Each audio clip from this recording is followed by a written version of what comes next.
All right, so this problem requires a little bit of thinking, so let's be very careful with it. And just remember to like and subscribe. Let's jump into it.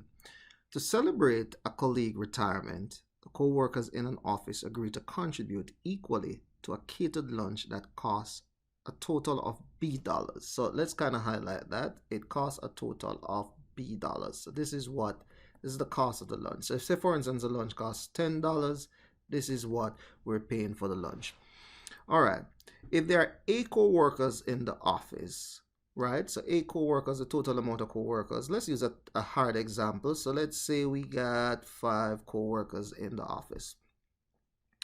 And if C co-workers fail to pay, so out of this 5, say, and we're going to use a hard example, say 2 out of the 5 did not pay. And we're just making up these examples to just satisfy this specific problem.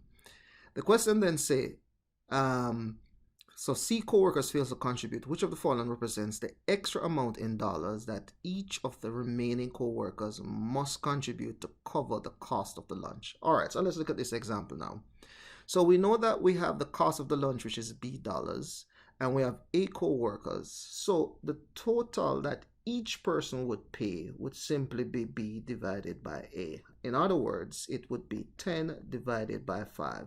So each person would be paying roughly $2 if I use this actual example right there.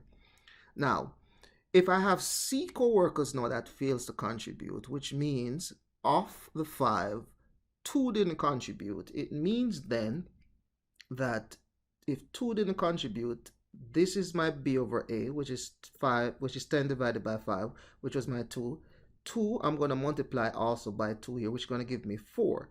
So in essence, if each person is paying actually $2 and 2 didn't pay, the amount that need to be paid going to be 2 by 2, using that specific example.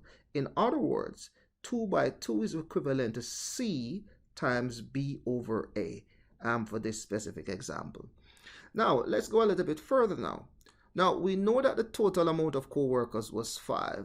So, say for instance now, if 2 didn't pay, I know then that 5 minus 2, which means that 3 of the total amount of co-workers now going to have to cover the bill.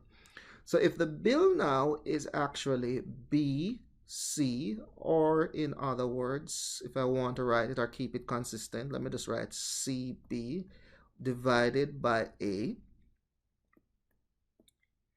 I know now for the 3 co-workers now going to have to cover this bill, and the 3 co-workers equivalent to be A minus C. That would be the 3 co-workers that have to cover this bill.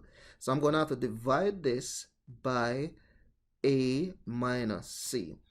So as a result, what I'm going to have CB over A, keep change flip. So I'm going to want 1 over A. This is going to be CB over A minus C.